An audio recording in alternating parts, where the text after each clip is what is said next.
नमस्कार विद्यार्थी मित्रांनो, सर्वांसाठी शुभ प्रभात. मी आहे प्राध्यापक गणपत उगडे.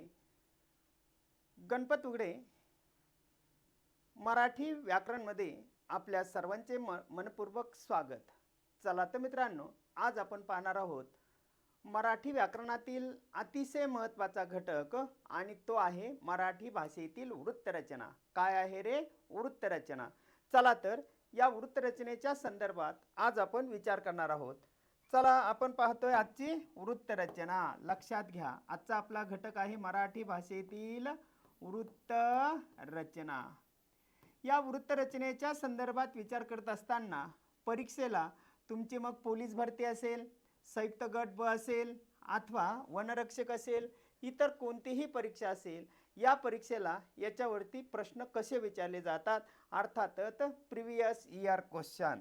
काय आहे रे? Previous year question. आता प्रिव्हियस इयर क्वेश्चनचा जर विचार वगैरे केला तर परीक्षेला एखादा शब्द दिला जातो. समजा शब्द दिला महाराष्ट्र. काय शब्द दिला रे? महाराष्ट्र. आणि तुम्हाला विचारलं जाईल महाराष्ट्र हा जो काही शब्द आहे या शब्दाचा गण ओळखा. काय दिलेले? गण ओळखा. अशा प्रकारचा प्रश्न विचारला. काय विचारला? गण ओळखा. अशा प्रकारचा प्रश्न विचारला. आणि मग खाली तुम्हाला पर्याय दिले की महाराष्ट्र या शब्दाचा गण कोणता आहे. आणि मग इथं तुम्हाला विचारलंय, काय विचारलं की या महाराष्ट्र शब्दाचा गण येगण आहे, भगण आहे, बी यगण आहे, सी सगण आहे आणि डी जगण आहे. कोण बनेगा करोडपती? चला अंदाजे उत्तर सांगा. काय गण असावा? की या शब्दामध्ये तुम्हाला काय वाटतं कोणता गण असावा? चला सांगा पटापट. कोणता गण असेल रे?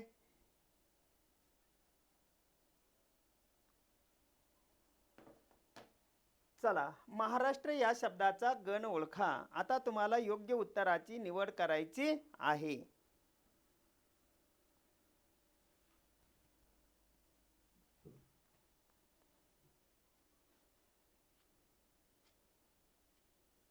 प्रयत्न करा.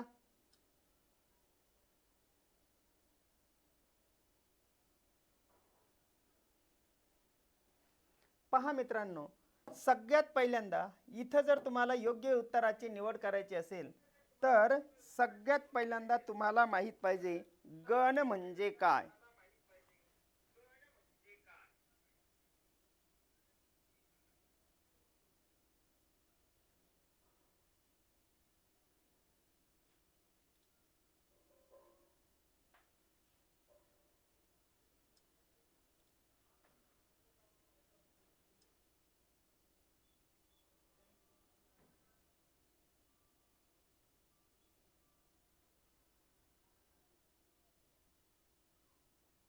चला पाहूया आपण.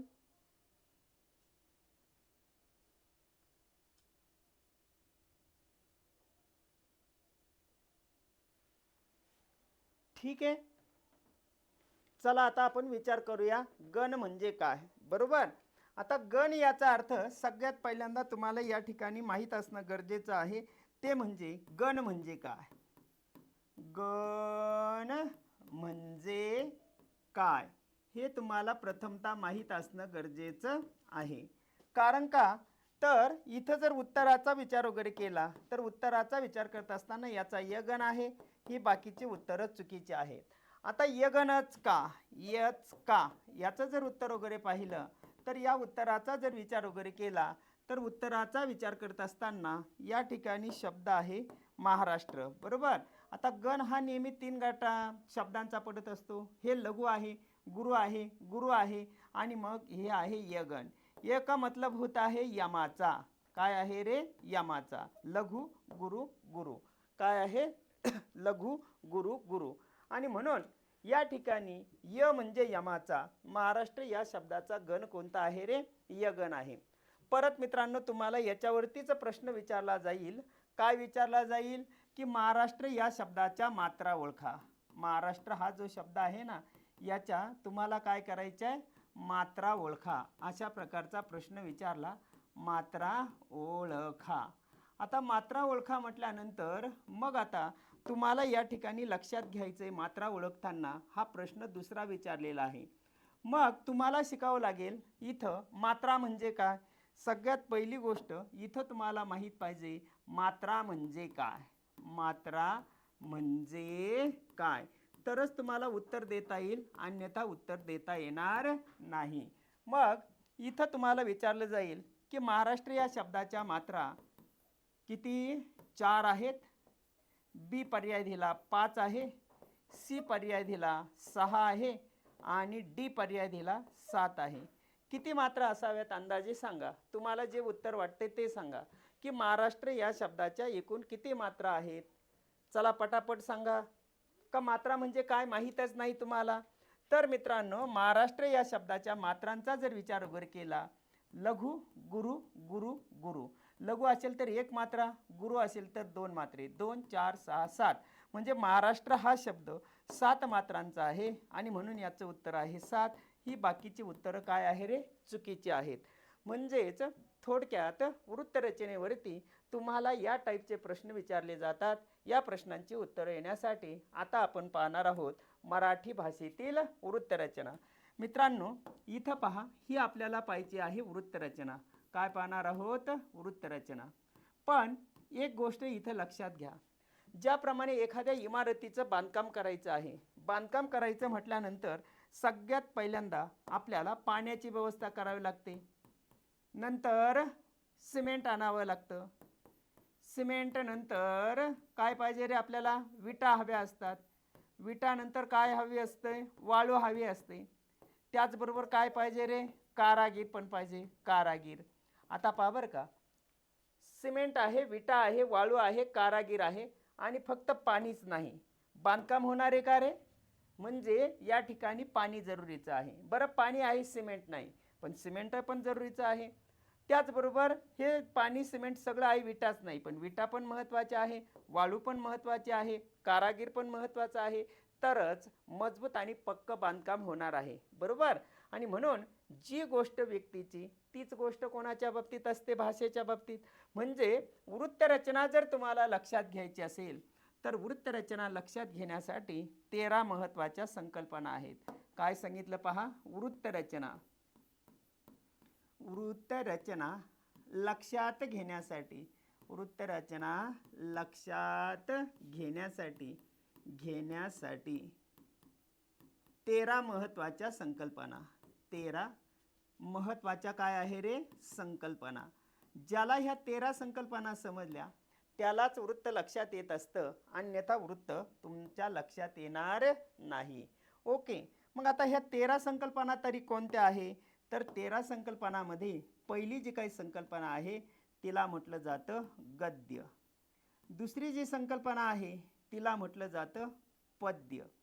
तिसरी जी संकल्पना आहे त्याला म्हटलं जातं लघु.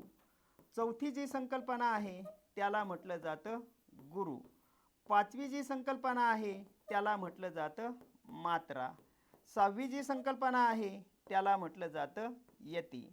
सातवी जी संकल्पना आहे त्याला म्हटलं जातं यतिभंग. त्याच्यानंतर आठवी जी संकल्पना आहे त्याला म्हटलं जातं गण. नववी जी संकल्पना आहे ते आहे वृत्त. दहावी जी संकल्पना आहे त्याला म्हटलं जातं अक्षर गणवृत्त, अक्षर गणवृत्त. त्यानंतरची जी संकल्पना आहे 11वी तिला म्हटलं जातं मात्रावृत्त. मात्रावृत्तानंतर 12वी जी संकल्पना आहे त्याला म्हटलं जातं पद्म आणि 13वी जी संकल्पना आहे त्याला म्हटलं जातं भृंग.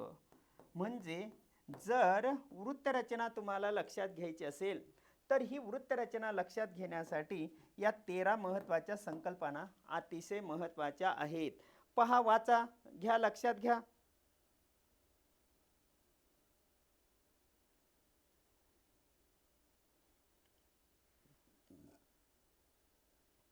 चला पटापट कमेंटमध्ये आवाज येतोय ना बरोबर. काही अडचण असेल तर विचारत जा.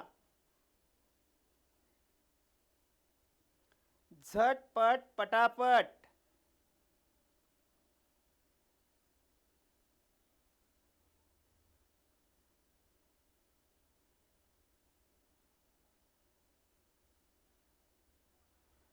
चला, झालं का? आता मी तुम्हाला ह्या 13 महत्त्वाच्या जे काही संकल्पना आहे, या 13 महत्त्वाच्या संकल्पना मी या ठिकाणी स्पष्ट करणार आहे. ओके. आता मित्रांनो, मग आता तुम्हाला इथं समजून घ्यायचं आहे, गद्य, पद्य, लघु, गुरु, मात्रा, यती, यतिभंग, गण, वृत्त, अक्षरगणवृत्त, मात्रावृत्त, पद्म आणि भृंग. मग या 13 संकल्पनांचा जर विचार वगैरे केला, तर या 13 संकल्पनांचा विचार करत असताना मी आता एक एक संकल्पना तुमच्यासमोर मांडणार आहे. मग पहिली जी काही संकल्पना आहे, त्या पहिल्या संकल्पनेचं नाव आहे, त्याला म्हटलं जातं गद्य. काय आहे रे? गद्य. आता गद्याच्या संदर्भात विचार करत असताना मित्रांनो, मी खिडकीतून बाहेर नजर टाकली आणि मला दिसलं की 2-4 वारकरी वगैरे आहे, त्यांच्या हातामध्ये टाळ मृदुंग पताका आहे, ते चालले ज्ञानबा तुकाराम, ज्ञानबा तुकाराम. मी लगेच तुम्हाला म्हणतोय, पंढरीला दिंडी चालली पहा. काय म्हणतोय रे? मी काय म्हणतोय? पंढरीला, पंढरीला दिंडी चालली पहा. पंढरीला दिंडी चालली, चालली, पंढरीला दिंडी चालली पहा. मग माझं हे जे काही स्वाभाविक बोलणं आहे, तर आपल्या या स्वाभाविक बोलण्याला गद्य असे म्हणतात. लक्षात ठेवा, एकदम परफेक्ट आहे. आपल्या स्वाभाविक बोलण्याला, स्वाभाविक, आपल्या स्वाभाविक बोलण्याला, आपल्या स्वाभाविक बोलण्याला गद्य म्हणतात. पक्क लक्षात ठेवा, गद्य म्हणतात. आता मी तुमच्याशी बोलतोय, आपण एकमेकाशी जी चर्चा वगैरे करतोय, या चर्चेच्या संदर्भात हे सरळ सरळ आपलं बोलणं आहे. आणि म्हणून तुमच्या आमचं जे काही ठराविक बोलणं आहे, या तुमच्या आमच्या ठराविक बोलण्याला काय म्हटलं जातं रे? गद्य म्हणतात. पक्क लक्षात ठेवा, आपल्या स्वाभाविक बोलण्याला गद्य म्हणतात. हे तुम्हाला लक्षात घेणं गरजेचं आहे. ठीक आहे. आता पुढे काय घडतंय पहा. पुढच्या बाजूचा जर विचार वगैरे केला, तर हे किती शब्द आहे रे? 4. परंतु शब्दांचा क्रम बदलला. हे 1 नंबरला घेतलं, हे 2 नंबरला घेतलं, हे 3 नंबरला घेतलं आणि हे 4 नंबरला घेतलं. मग आता काय होईल रे त्याचं? आता होईल दुसरी संकल्पना पद्य. आता पद्यामध्ये कसं होईल रे? पहा दिंडी चालली पंढरीला, घोष होता ज्ञानबा तुकाराम. पहा दिंडी चालली, चालली, पहा दिंडी चालली पंढरीला, पंढरीला, पहा दिंडी चालली पंढरीला, घोष होता ज्ञानबा तुकाराम, घोष होता ज्ञानबा तुकाराम, ज्ञानबा तुकाराम. बरोबर. पहा दिंडी चालली पंढरीला, घोष होता ज्ञानबा तुकाराम. मी गद्याचं रूपांतर कशामध्ये केलं रे? गद्याचं रूपांतर पद्यामध्ये केलं. आणि म्हणून इथं तुम्हाला लक्षात घ्यायचं आहे, ते म्हणजे असं की इथं परफेक्ट लक्षात घ्या की आपल्या स्वाभाविक बोलण्याला काय म्हणायचं? इथं आपल्या गद्यातील विशिष्ट प्रकारची, नीट लक्षात घ्या, गद्यातील किंवा विशिष्ट प्रकारची लयबद्ध शब्दरचना म्हणजे पद्य. विशिष्ट प्रकारच्या विशिष्ट प्रकारच्या लयबद्ध, विशिष्ट प्रकारच्या लयबद्ध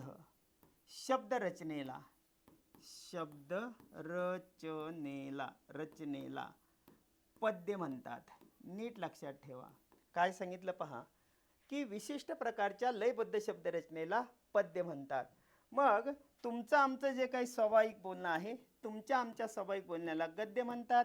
गद्यातील विशिष्ट प्रकारची जी काही लयबद्ध शब्दरचना आहे, तिला म्हणायचं पद्य. पहा दिंडी चालली पंढरीला.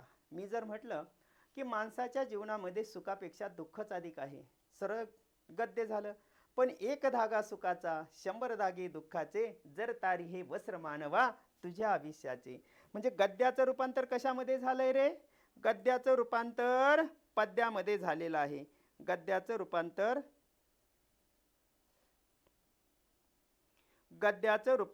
पद्यामध्ये झालेलं आहे. ठीक आहे. मग चलायचं पुढे. तुमच्या आमच्या स्वाभाविक बोलण्याला गद्य असे म्हणतात. गद्यातील विशिष्ट प्रकारची जी लयबद्ध शब्दरचना असते, तिला काय म्हणायचं? पद्य असे म्हणतात. 2 संकल्पना झाल्या. आता पुढची जी काही संकल्पना आहे, त्या पुढच्या संकल्पनेचा जर विचार वगैरे केला तर ती आहे, त्याला म्हटलं जातं एक, पुढची जी काही संकल्पना आहे त्याच्यामध्ये मित्रांनो ही आहे गद्य, आणि दुसरी जी काय आहे तर गद्य आणि पद्य झाल्यानंतर एक आहे लघु आणि दुसरी काय आहे रे गुरु. काय आहे? लघु आणि गुरु. हे जे आहे याला म्हणायचं लघु. काय आहे रे हे? लघु. लघु याने वृत्तरचनेच्या भाषेमध्ये असा अर्धा चंद्र, पण ज्या अक्षरांचा उच्चार रस्व होतो त्याला लघु असे म्हणतात. रस्व जी अक्षरे आहेत त्याला लघु असे म्हणतात, आणि ज्या अक्षरांचा उच्चार दीर्घ होतो त्याला गुरु असे म्हणतात. वृत्तरचनेच्या भाषेमध्ये त्याची खूण आहे वजाबाकीचं चिन्ह, आणि ही जी काही रचना आहे हे कसं आहे रे? दीर्घ आहे. कसं आहे? दीर्घ. आता इथं ह्या उच्चार जर पाहिला तर ही जी अक्षर आहेत तर याचा आखूड उच्चार होतो, अखूड उच्चार होतो. कसा उच्चार होतो रे? आखूड. आणि या अक्षरांचा जो उच्चार होतो लांबट, लांबट, लांबट उच्चार. आता लक्षात घ्या, आधुनिक मराठी वर्णमाला ही एकूण 52 वर्णांची आहे, बरोबर. त्याचबरोबर एकूण मूळाक्षरे त्या ठिकाणी किती आहे रे? 50 आहे. मग आधुनिक मराठी वर्णमाला जर 52 अक्षरांची असेल तर त्याच्यामध्ये काही अक्षरं रस्व आहेत, काही दीर्घ आहेत. अनेक अक्षरं ठराविक क्रमाने एकत्र आल्यास अर्थपूर्ण शब्द तयार होतो. अर्थपूर्ण काय तयार होतो रे? शब्द तयार होतो. आणि म्हणून या अर्थपूर्ण शब्दसमूहालाच वाक्य असे म्हणतात. मग आता आपल्याला या ठिकाणी लक्षात घ्यायचं आहे ते म्हणजे असं की इकडे पहा माझ्याकडे, इथं आता आपण पाहूया, इथं पहा आ, अ रस्व आहे, आ दीर्घ आहे, ई, ई, उ, ऊ, रू, लू, ए, आणि हा काय आहे रे? ऑ. त्यानंतर काय आहे? स्वरादीमध्ये, स्वरादीमध्ये अम, अम आणि आहा. हे झाले काय? स्वर. परत इथंच आपण पाहूया, ए, आई, ओ आणि औ. मग लक्षात घ्या की इथं जर नीट बारकाईने विचार वगैरे केला तर हा विचार करत असताना मग इथं तुम्हाला लक्षात घ्यायचं आहे, पाहून घ्या. अरस्व, आ दीर्घ, ई रस्व, ई दीर्घ, उ रस्व, उ दीर्घ, रू, नंतर या ठिकाणी लू आणि ए हे रस्व आहे, आणि हे कसं आहे रे? अ हे दीर्घ आहे. मग ए, आई, ओ, औ, औ. काय आहे हे? औ. आणि औ नंतर काय आहे रे इथं? अम आणि आहा. अम आणि आहा. हे काय झाले रे? स्वरादी. आता आपल्याला या ठिकाणी व्यंजनांचा विचार करायचा आहे. व्यंजनांचा विचार करत असताना हे पहा, क, का, की, की, कू, कू, के, कै, को, कौ, कम, कहा आणि कॉ. ही जी अक्षरं आहेत ही कशी आहेत रे? गुरु. थोडक्यात ज्या अक्षरांचा उच्चार आखूड होतो, रस्व होतो त्याला लघु असे म्हणतात, आणि ज्यांचा उच्चार दीर्घ होतो त्याला काय म्हणायचं? गुरु असे म्हणतात. आता हे तुमच्या डोळ्यासमोर आहे, बरोबर. आता याचा विचार करत असताना परीक्षेला जर तुम्हाला कोणी असा प्रश्न विचारला तर आता पहा, मी एक वाक्य लिहितो, एकदम सिंपल आहे. मग त्याच्यामध्ये आपण लघु गुरु ठरवूया. भारत माझा देश आहे. भारत माझा देश आहे. आता भारत माझा देश आहे असं म्हटल्यानंतर आपल्याला लघुगुरु ठरवायचं आहे. आता लघुगुरु ठरवत असताना इथे पहा, मग आता लघुगुरु ठरवायचं आहे. याला काना आहे म्हणून गुरु, हे मूळ अक्षर आहे लघु, हे देखील मूळ अक्षर आहे. याला काना आहे गुरु, काना आहे गुरु, मात्रा आहे गुरु, आणि या ठिकाणी हे लघु मूळ अक्षर आहे. हे काना आहे आणि हा मात्रा आहे. मग तुम्हाला लक्षात येतं ज्या अक्षरांचा उच्चार ऱ्हस्व होतो त्याला लघु असे म्हणतात आणि ज्यांचा उच्चार दीर्घ होतो त्याला काय म्हणायचंय रे, त्याला गुरु असे म्हणतात. ठेवा पटापट लक्षात, पक्क लक्षात ठेवायचंय. लघु गुरु तुम्हाला लक्षात ठेवणं गरजेचं आहे.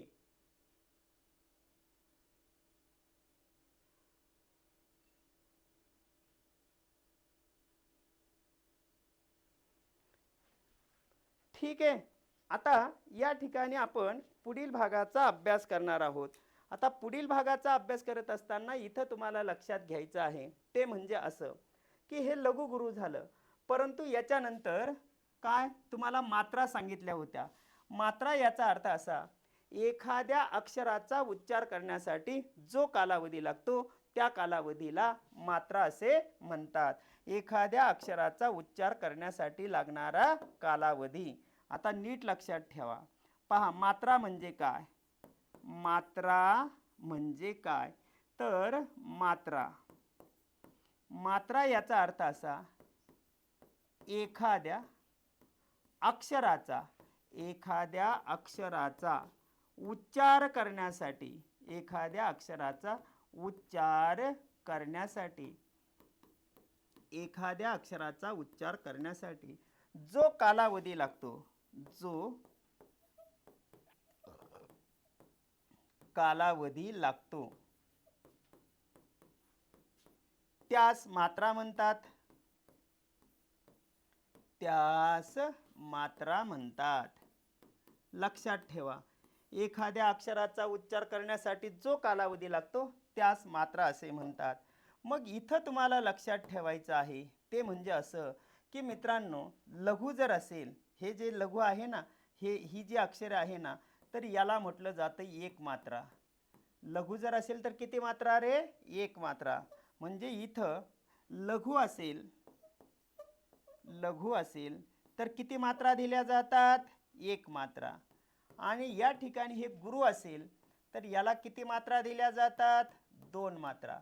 आता लक्षात ठेवा, इकडे किती मात्रा आहे, लघु असेल तर एक मात्रा आणि या बाजूला गुरु असेल, गुरु तर गुरु असेल तर किती मात्रा दिल्या जातात, दोन मात्रा. ठेवा लक्षात. एखाद्या अक्षराचा उच्चार करण्यासाठी जो कालावधी लागतो त्या कालावधीला मात्रा असे म्हणतात. अशा पद्धतीची अक्षरं जर असतील तर तिथं तुम्हाला किती मात्रा द्यायच्या आहेत, एक मात्रा द्यायच्या आहे. आणि अशा पद्धतीच्या जर दीर्घ अक्षरे असतील तर त्याला किती मात्रा द्यायच्या आहेत रे, दोन मात्रा द्यायच्या आहेत. लक्षात ठेवा. मग आता मात्रा समजल्या का पहा. एखाद्या अक्षराचा उच्चार करण्यासाठी जो कालावधी लागतो त्या कालावधीला मात्रा असे म्हणतात.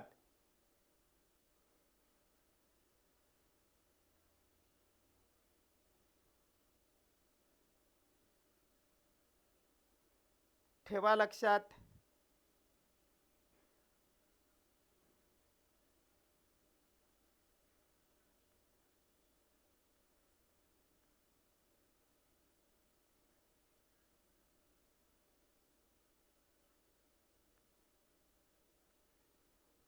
काही शंका असल्यास जरूर विचारा.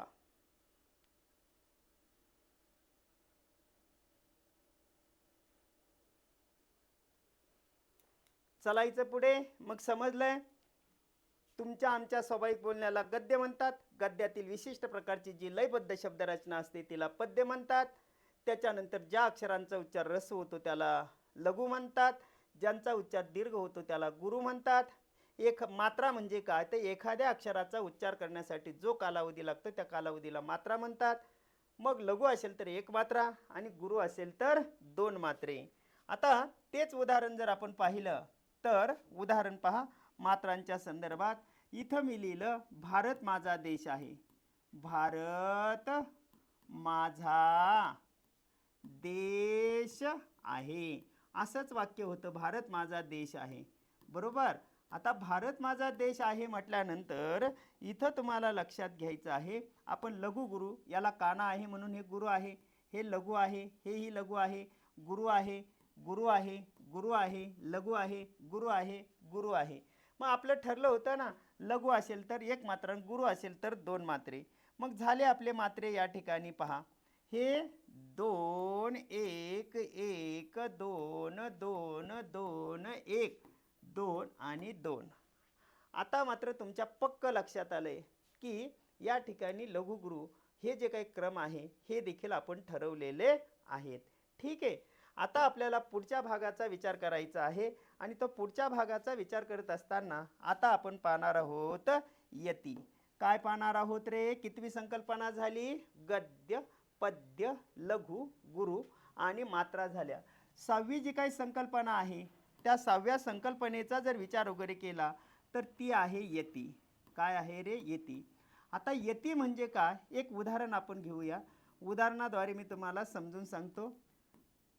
सदा सर्वदा, सदा सर्वदा योग तुझा घडावा, सदा सर्वदा योग तुझा घडावा, घडावा तुझे कारणी देह माझा पडावा, तुझे कारणी, तुझे कारणी देह माझा पडावा, देह माझा पडावा, पडावा उपेक्षू नको गुणवंतानंता, रघुनायका मागण हेची आता. हे पा, सदा सर्वदा थांबलोय, योग तुझा घडावा थांबलोय, तुझे कारणी देह माझा पडावा, उपेक्षू नको गुणवंतानंता, रघुनायका मागण हेची आता. जय जय रघुवीर समर्थ. भाषेचे प्रकट वाचन करत असताना कळत नकळत आपण थोडं थांबतो, थोडी विश्रांती घेतो. तो विराम ज्या चिन्हांनी दर्शवला जातो त्या चिन्हांना भाषेची विराम चिन्हे असे म्हणतात. पक्क लक्षात ठेवा. पहा, यती म्हणजे काय आता लक्षात ठेवायचं. यती म्हणजे काय पहा. भाषेचे प्रकट वाचन करत असताना, प्रकट वाचन करत असताना, करत असताना, भाषेचे प्रकट वाचन करत असताना कळत नकळत, कळत नकळत, कळत नकळत आपण थोडे थांबतो, आपण थोडे थांबतो, आपण थोडे थांबतो. तो विराम, तो विराम म्हणजे यती. तो विराम म्हणजे काय रे? तो विराम म्हणजे यती आणि ती स्वल्प विरामाने दर्शविली जाते. स्वल्प विरामाने, ती स्वल्प विरामाने दाखवली, स्वल्प विरामाने दर्शविली जाते, दर्शविली जाते. आता पक्क लक्षात ठेवा. भाषेचे प्रकट वाचन करत असताना कळत नकळत आपण थोडे थांबतो, थोडी विश्रांती घेतो. तो विराम स्वल्प विरामाने दाखवला जातो, त्याला यती असे म्हणतात. काय म्हणायचं रे त्याला? यती असे म्हणतात. येतंय लक्षात? आता आपल्याला पुढे जायचं आहे. आता पुढे जात असताना 7वी जी संकल्पना आहे त्या 7व्या संकल्पनेचा जर विचार केला तर 7वी संकल्पना आहे यतिभंग. काय आहे रे? यतिभंग. आता यतिभंग म्हणजे काय? एक उदाहरण घेतो. उदाहरण असं आहे. बहु असो, बहु असो,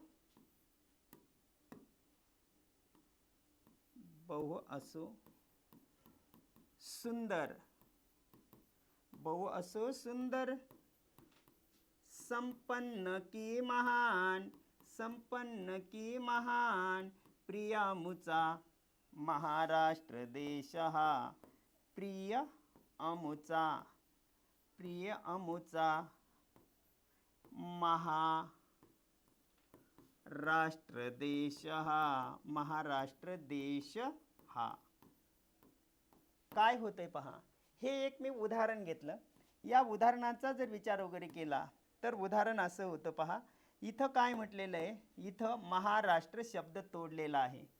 जसं एखादी गणपतीची मूर्ती घेतली आणि मूर्ती घेतल्यानंतर मूर्ती अशी अतिशय सुंदर वगैरे होती. आपण काय की टेम्पोमध्ये, ट्रकमध्ये किंबहुना गाडीमध्ये चढवताना कळत नकळत धक्का लागला आणि त्याचा थोडासा क्रॅक गेला. आपण म्हणतो मूर्ती भंग पावली. किंबहुना बसी हातातून खाली पडली, भंग पावली. आरसा तोंड पाहता पाहता खाली पडला, फुटला, 4 तुकडे झाले, भंग पावला. मग तशाच पद्धतीने भाषेचे प्रकट वाचन करत असताना किंबहुना गाण्याचे नोटेशन काढत असताना शब्द तोडला जातो. मग शब्दाचं जे काही तुटणं आहे त्या तुटण्याला यतिभंग असे म्हणतात. कारण हार्मोनियमवरती 21 काळे बटणं असतात आणि 21 पांढरे बटणं असतात. 3 सप्तक असतात. एक मंद्र सप्तक, दुसरं मध्य सप्तक, तिसरं तार सप्तक. याच्यामध्ये काळ्या पट्ट्या आणि पांढऱ्या पट्ट्या असतात. मग त्याच्यावरून वाजवत असताना सा रे ग म प द नि सा, सा नि ध प म ग रे सा, सा रे ग रे ग म प द नि ध नि सा धरीला पंढरीचा चोर. म्हणजे काळ्या पट्टीवरून पांढऱ्या पट्टीवरती चढावं लागतं, पांढऱ्या पट्टीवरून काळ्या पट्टीवरती उतरावं लागतं आणि मग त्यामुळे शब्द तुटला जातो. शब्दाचं जे काही तुटणं आहे त्यालाच यतिभंग असे म्हणतात. शब्दाचे जे काही तुटणे आहे, शब्दाचे तुटणे म्हणजे काय रे? यतिभंग. यतिभंग होय. लक्षात ठेवा की गाण्याचे नोटेशन काढताना शब्द तुटला जातो. शब्दाचं जे काही तुटणं आहे त्या शब्दाच्या तुटण्यालाच यतिभंग असे म्हणतात. किती संकल्पना झाल्या रे? 7. आता पक्क लक्षात ठेवा. हे पहा इकडे आपण कशाला सुरुवात केली? वृत्तरचना. वृत्तरचनेवरती अशा प्रकारचे प्रश्न विचारले जातात, गणावरती, मात्रावरती, बरोबर. मग आपण पाहिलं वृत्तरचना लक्षात घेण्यासाठी 13 संकल्पना. 13 संकल्पनापैकी आपण पाहिली गद्य. पहिली संकल्पना कोणती पाहिली रे? पहिली संकल्पना पाहिली गद्य. दुसरी काय पाहिली? पद्य. तिसरी जी संकल्पना आहे ती तिसरी संकल्पना काय होती रे? तिसरी संकल्पना होती लघु. चौथी जी संकल्पना होती ती काय होती रे? गुरु. त्यानंतर पाचवी जी काही संकल्पना आहे त्या पाचव्या संकल्पनेला म्हटलं जातं मात्रा. पाचवी जी संकल्पना होती ना, पाचवी संकल्पना इथं लिहिलेली आहे पहा. ही पाचवी जी संकल्पना आहे ती पाचवी संकल्पना होती मात्रा. आणि मात्रानंतर 6वी जी काही संकल्पना आहे त्या 6व्या संकल्पनेला म्हटलं जातं यती. यतीची ही व्याख्या दिलेली आहे. ही काय यतीची व्याख्या आहे. आणि त्यानंतर 7वी जी संकल्पना आहे ती आहे यतिभंग. अशा पद्धतीने आज आपण या 7 संकल्पना पाहिलेल्या आहेत. यानंतर आज आपण या ठिकाणी थांबतोय. झालेला भाग अभ्यासायचा आहे. पुन्हा भेटूया राहिलेला भाग घेऊन पुढील भागामध्ये. तोपर्यंत धन्यवाद, नमस्कार, happy thoughts, thank you, take care. End of this part.